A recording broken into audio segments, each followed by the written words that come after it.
할렐루야. 오늘 이 아침에 나오신 여러분들을 주님의 이름으로 환영하고 축복합니다.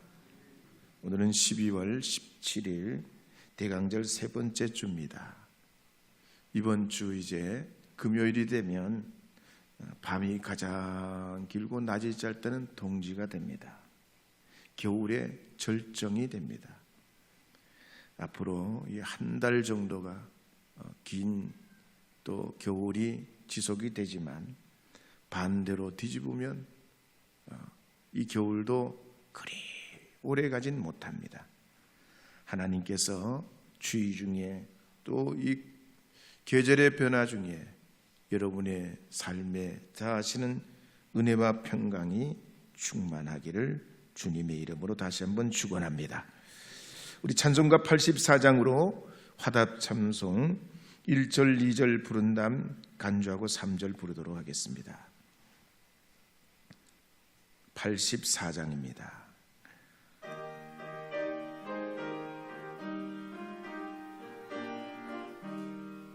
온 세상이 캄캄하여서 참배죄 없었더니 그 빛나는 영광 나타나 온 세상 빛이었네. 영광의 주, 영광의 주, 그 빛 내게 비추었네. 영광의 주, 영광의 주, 이 세상에 빛은 오직 주 예수님. 주 말씀을 믿는 사람은 그 마음이 시원하고 주 명령을 준행하는 자 그 길이 환하겠네. 영광의 주, 영광의 주, 밝은 가면 내게 비추었네. 영광의 주, 영광의 주, 이 세상에 빛은 오직 주 예수님.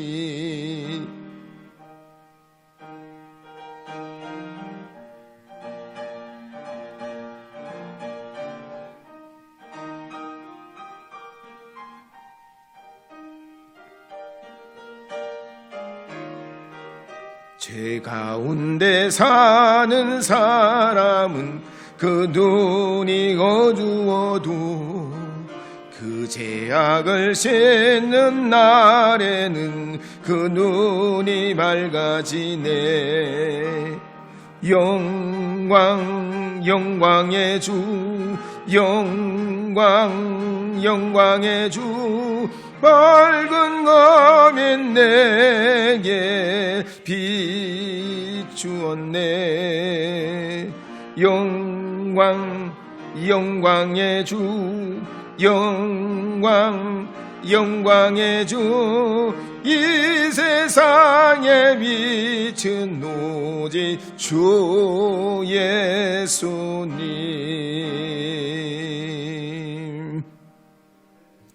저는 오늘 누가복음 1장 47절에서 55절 말씀을 중심으로 기쁨의 소식이라는 제목으로 하나님의 말씀을 선포하려 합니다.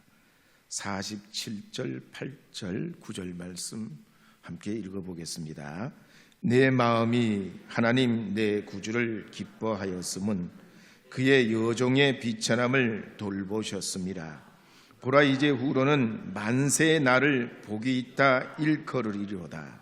능하신 이가 큰 일을 내게 행하셨으니 그 이름이 거룩하시며.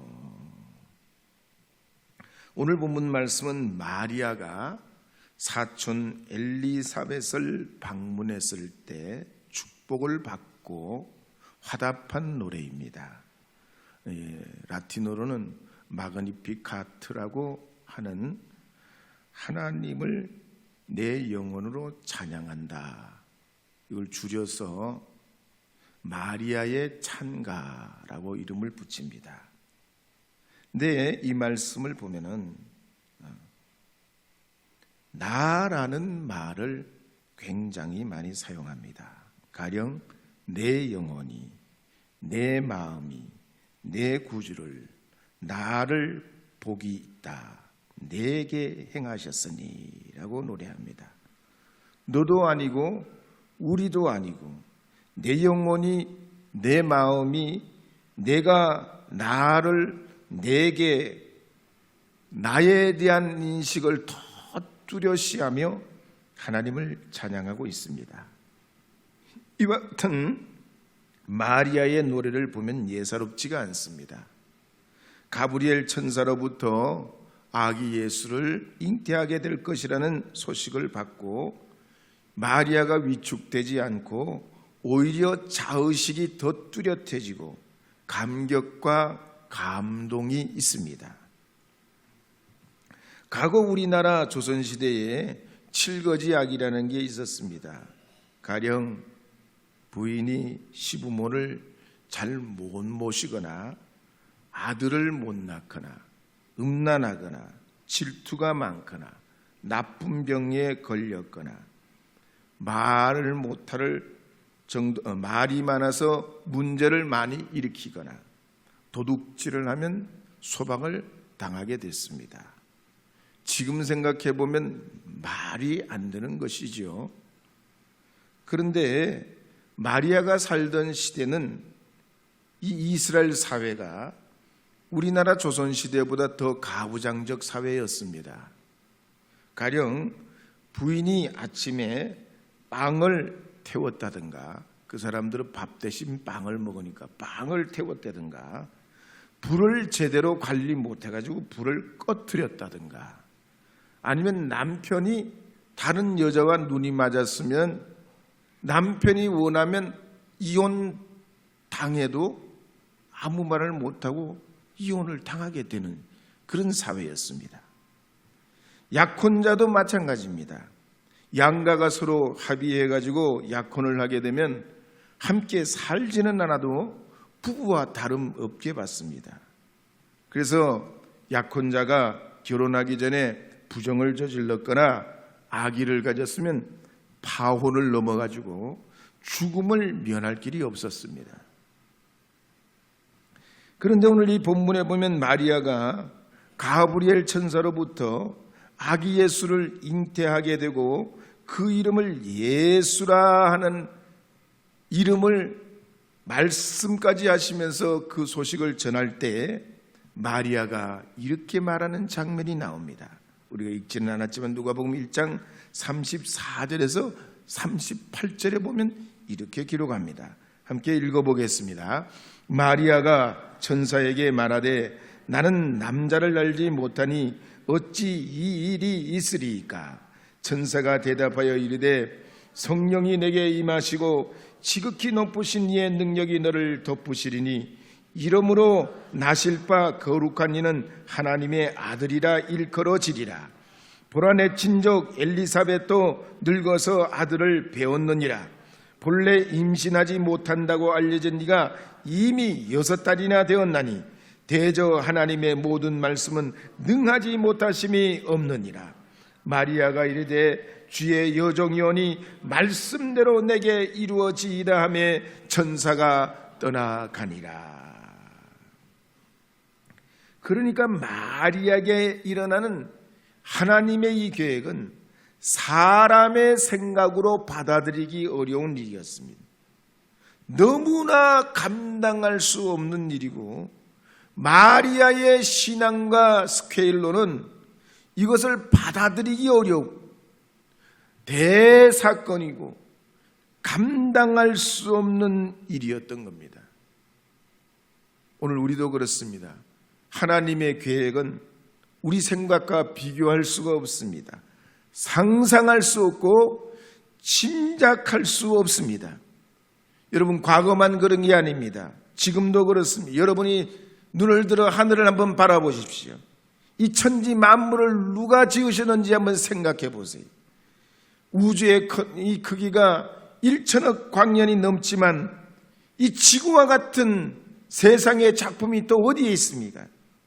하나님께서는 우주 만물을 창조하시고 봄, 여름, 가을, 겨울을 해와 달과 모든 이 우주의 행성들을 일정한 거리를 유지하게 하셔서 하루도 어김없이 24시간이 조금도 변함이 없이 밤낮으로 바뀌면서 어떻게 이 우주가 질서를 유지하고 있단 말입니까? 저희 집의 시계는 때가 되면 전지를 갈아 낍니다. 그래도 틀려요. 그거가 귀찮아가지고 전자시계를 달아놔도 이 전자시계도 시간이 틀립니다. 그런데 하나님이 창조하신 이 우주 만물은 조금도 어김이 없습니다. 그러기에 성경에 나오는 천지 창조나 물심판이나 홍해 기적이나 예수님이 죽음에서 부활한 사건을 보면 하나님의 능력에서 지혜에서 나온 유일무이한 사건입니다. 그러기에 마리아가 천사로부터 성령으로 잉태할 것이라 고지를 받고 엘리사벳이 잉태한 지 한 번도 아기를 낳지 못한 나이 많은 이 엘리사벳이 임신하여서 6개월이 됐다는 소식을 듣고 달려가 보니 천사의 말 그대로 이 엘리사벳이 잉태하여서 그 태중에 있는 아기가 뛰어놀고 엘리사벳이 축복하고 있더란 말이에요.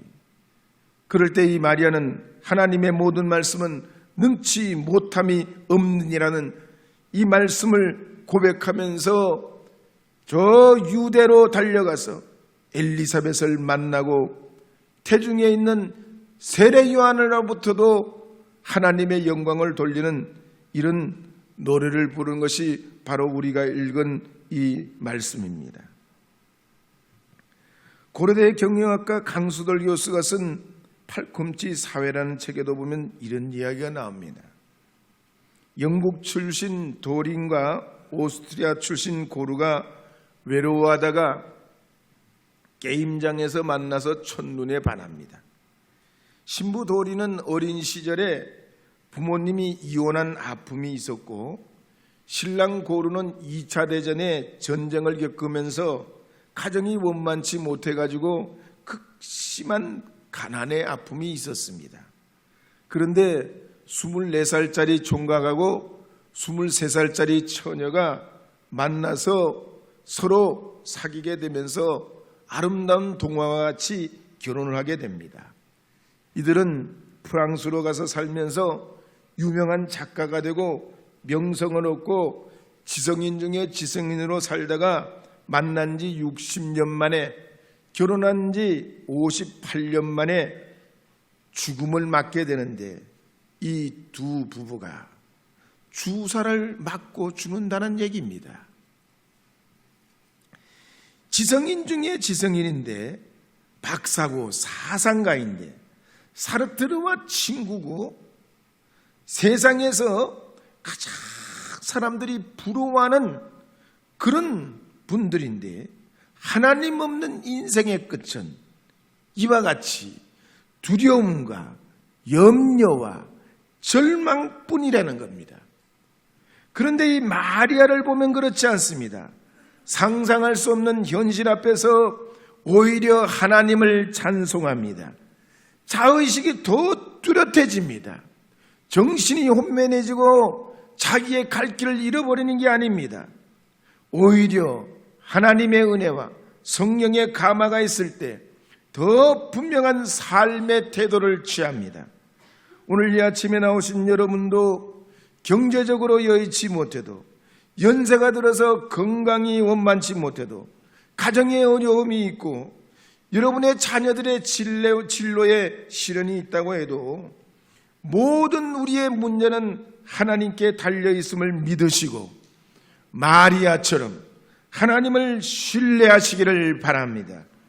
우리의 인생의 계획은 주님께 달려있는 줄 믿으시고 전능하신 하나님을 찬양하면서 여러분의 영혼의 삶의 기쁨과 자유를 누리시는 하나님의 자녀들이 되시기를 주님의 이름으로 축복합니다. 저 높은 하늘 위로 한번 불러보겠습니다. 복음성가 저 높은 하늘 위로.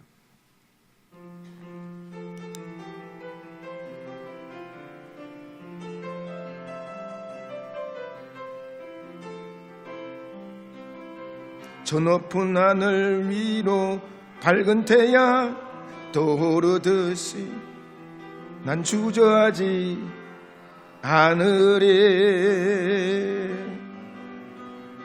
어떤 어려움에도 주의 길을 선택하리. 빛 가운데로 걸으리. 주님을 크게 보는 믿음 가지고 세상에 나타내니 놀라운 주의 사랑은 주의 꿈을 안고 일어나리라. 선한 능력으로 일어나리라. 이 땅의 부흥과 회복은 바로 나로부터 시작되리. 주의 꿈을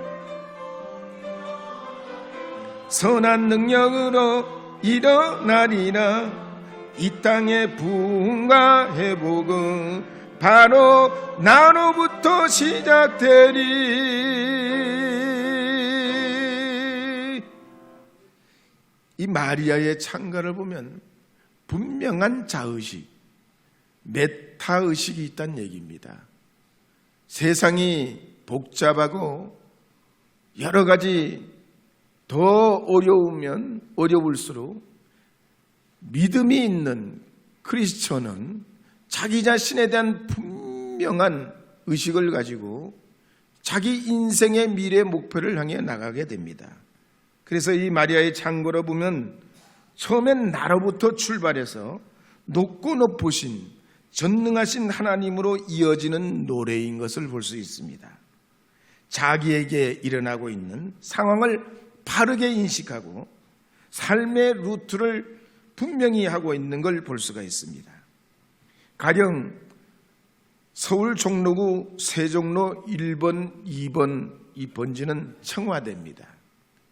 뒤편에는 북악산이 있고 우편에는 인왕산이 있습니다. 앞에는 경복궁이 있고 그 앞에는 광화문이 있습니다.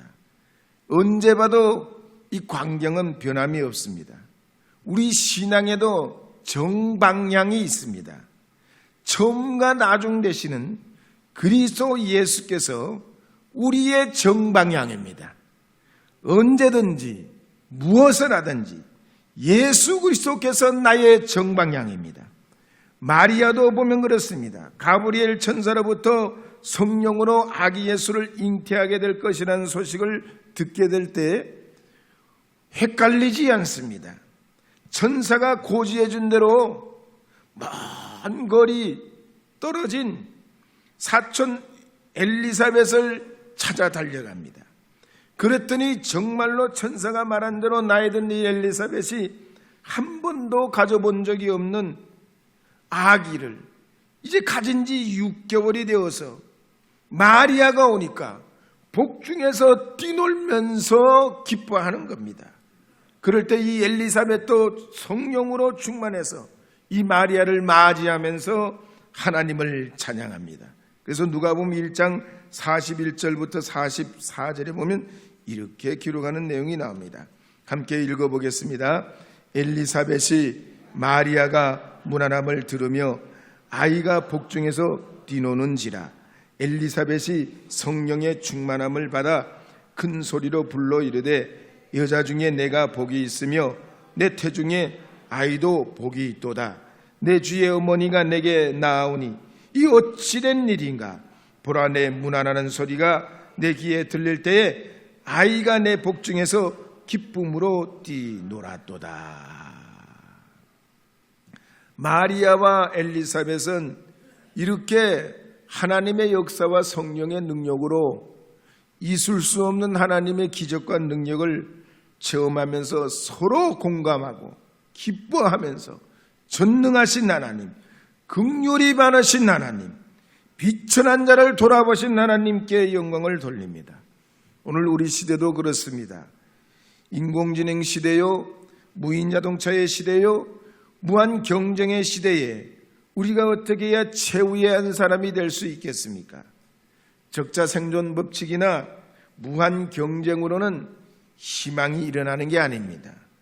위로는 살아계신 하나님을 믿고 이웃에게 선행을 베푸는 삶을 살고 형제의 말에 공감해주고 함께 해줄 때 독감도 이기고 추위도 이겨내고 경제적 위기도 이기고 삶의 시련도 능히 이겨내게 될 줄로 믿습니다.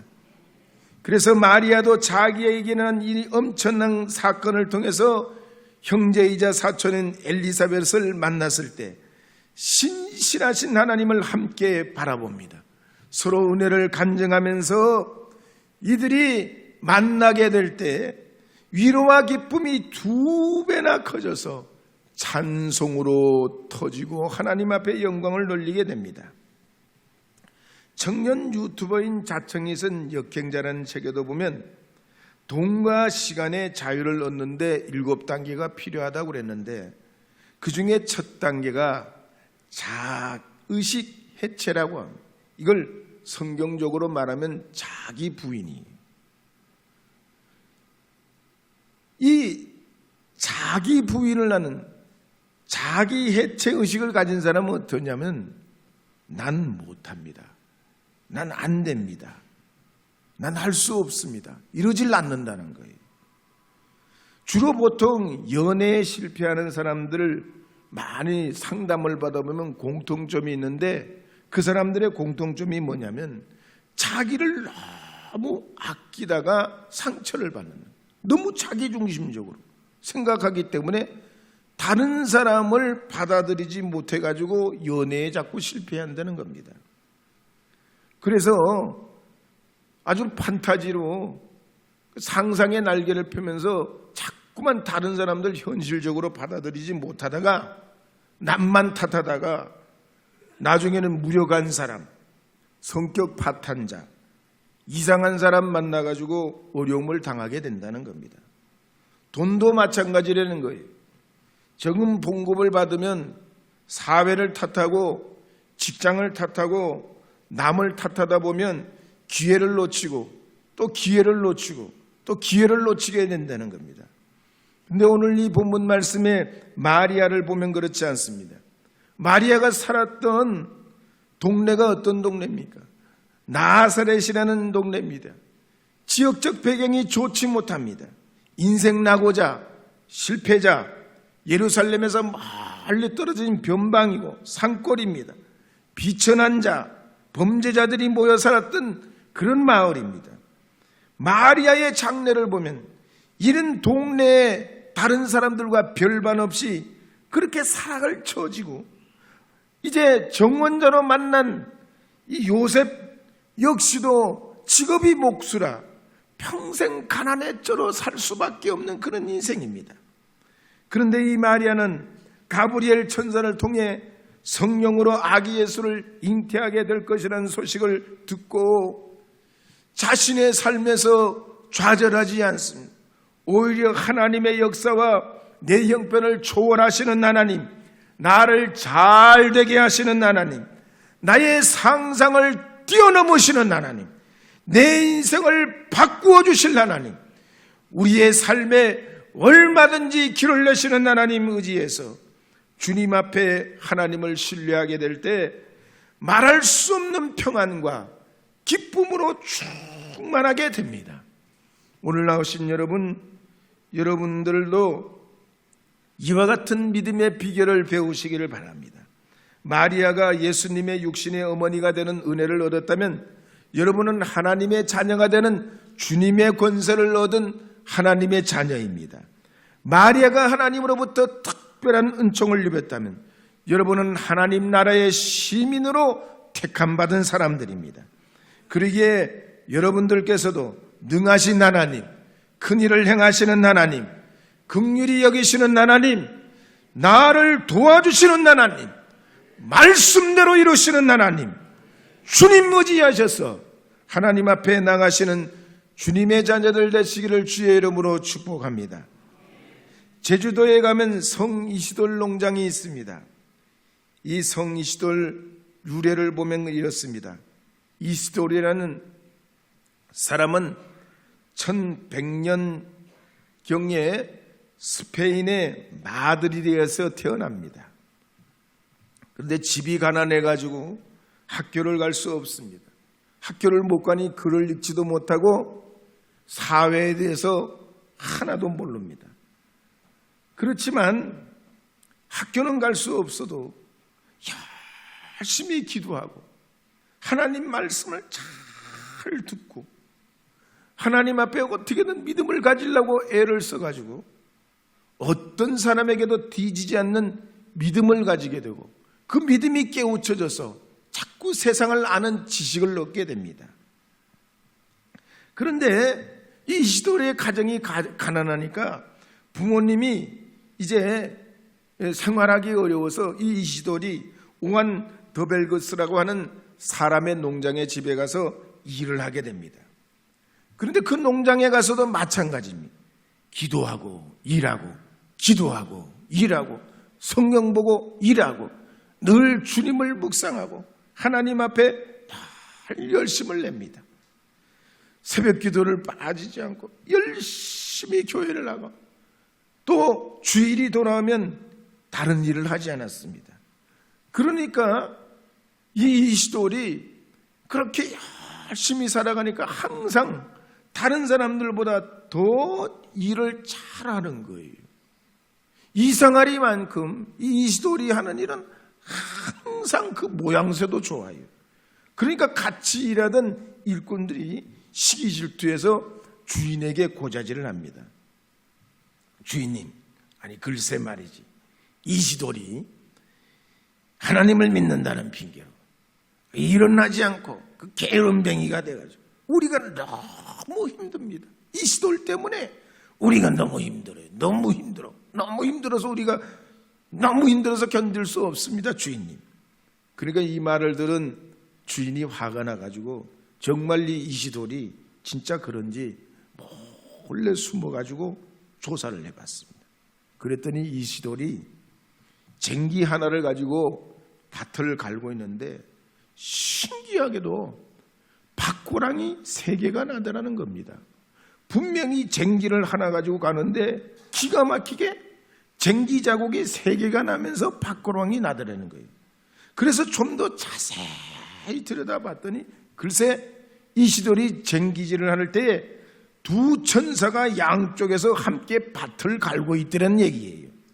주인이 깜짝 놀라서 마을로 내려와서 소문을 냅니다. 아니 글쎄 보니까 이시돌이 말이지 밭을 가는데 이렇대 저렇대 이렇대 저렇대. 그 후에 이 이시돌이 주인으로부터 참 인정을 받고 마을 사람들로부터 인정을 받고 검소하게 살면서 가난한 사람들을 도와주고 찾아온 나그네들을 절대로 빈손으로 돌려보내지 않고 겨울에는 먹이를 못 먹는 짐승들에게 곡식을 뿌려주며 살았다고 합니다. 60세 동안 살면서 하나님 앞에 부르심을 받기까지 말할 수 없는 그런 하나님의 자녀로서의 삶을 살아갈 때 그 얼굴에 광채가 나고 그 삶이 모든 사람들의 덕이 돼가지고 1622년에 그레고리 15세 교황이 이 이시돌을 성인으로 추대합니다. 사랑하는 여러분, 여러분은 어떻습니까? 우리가 많이 가져야 행복한 게 아닙니다. 많이 얻어야 꼭 행복의 정점에 올라가는 게 아닙니다. 여러분은 여러분의 삶에 염려가 없습니까? 오늘 누가복음 1장 51절 52절에 보면 이렇게 기록한 말씀이 있습니다. 함께 누가복음 1장 51절 52절 읽어보겠습니다. 그의 팔로 힘을 보이사 마음의 생각이 교만한 자들을 흩으셨고 권세 있는 자를 그 위에서 내리치셨으며 비천한 자를 높이셨고 오늘 우리 시대는 요동치는 바다와 같습니다. 마치 거센 파도와 같은 세상을 뚫고 우리는 항해하는 배와 같습니다. 과연 이럴 때 우리가 이 2023년 성탄의 즈음에서 어떻게 기쁨을 나눌 수 있을까요? 지금 세상은 하나님을 멀리하고 이 세상 가운데서 불안과 두려움과 염려와 근심에 지친 이들이 많습니다. 심각한 자신의 어려움에서 해결할 길이 없어서 어떤 분은 결벽증이 생기고 어떤 분은 강박증이 생기고 어떤 분은 공황장애가 생기고 정말 불안하고 답답하고 우울하고 왠지 두려움에 빠져 살아가는 이들이 많습니다. 그런데 스탠퍼드 대학의 연구진이었던 김성연 박사와 칼 다이스 로즈 교수가 연구를 했습니다. 쥐를 가지고 연구했어요. 불안한지를 어떻게 해야지 이 불안한지가 평안해질 수 있는지 거기에 대해서 연구를 해서 결과를 얻었습니다. 어떻게 하니까 이 불안한지가 평안해지냐? 빛을 비추니까 불안이 멀어지고 줄어들고 평안해지더라는 얘기입니다. 일반적으로 빛은 두 가지 종류가 있습니다. 우리 눈에 보이는 가시광선과 눈에 뵈지 않는 자외선, 적외선이 있습니다. 성경에도 보면 두 가지 빛을 우리에게 소개합니다. 한 가지는 자연적으로 볼 수 있는 빛이요, 또 다른 한 가지는 우리 눈에 뵈지 않는 초자연적인 빛입니다. 우리가 어둠에 빠졌을 때 성령께서 이 초자연적인 빛, 마치 마리아에게 비춰주고 주님께서 그 혼란스러운 상황에 자신의 목표 오직 하나님께로 자신의 삶을 의지하며 나갈 수 있도록 할 때 그에게 평안이 있고 하나님을 찬미하고 찬송할 수 있었듯이 우리의 삶에 어둠이 오고 불안이 오고 염려 두려움이 올 때 주님의 성령의 빛이 우리에게 비춰질 때 우리는 평안을 얻게 되는 줄 믿으시기 바랍니다. 그래서 시편 27편 1절에 보면 이렇게 기록하는 말씀이 있습니다. 함께 읽어보겠습니다. 여호와는 나의 빛이요 나의 구원이시니 내가 누구를 두려워하리요. 여호와는 내 생명의 능력이시니 내가 누구를 무서워하리요. 시편 56편 13절도 읽어보겠습니다. 주께서 내 생명을 사망에서 건지셨습니다. 주께서 나로 하나님 앞 생명의 빛에 다니게 하시려고 실족하지 아니하게 하지 아니하셨나이까. 오늘 이 아침에 나오신 여러분, 이제 성탄의 시간을 우리가 기다리면서 촛불을 하나하나 매주 붙여가면서 주님의 오심을 고대하는 우리의 마음과 같이 아기 예수로 오신 주님의 그 거룩한 은혜가 여러분의 심령과 삶 속에 임하여서 오늘 이 본문에 나오는 태중에 있던 세례 요한조차도 기뻤을 만큼 큰 그 기쁨의 소식이 여러분의 삶에 임하기를 바랍니다. 마리아의 발자국 소리만 들어도 기뻐 뛰어 감당할 수 없는 그 감격이 있었듯이 이 성탄 시즌에 여러분들도 주 안에서 사람들을 만날 때, 여러분이 행하는 일을 행할 때 여러분의 심령에, 여러분의 삶에 그리스도 예수로 은혜로 살아가고자 결단하신다면 이 땅 위에 우리가 누릴 수 없는 참 평안, 절대 평안이 여러분의 삶을 주관하고 이끌어가게 될 줄로 믿습니다. 이 성탄에 주님의 그 거룩한 은혜가 여러분의 삶에, 여러분의 가정에, 일터에, 모든 곳곳에 임하기를 주님의 이름으로 축복합니다.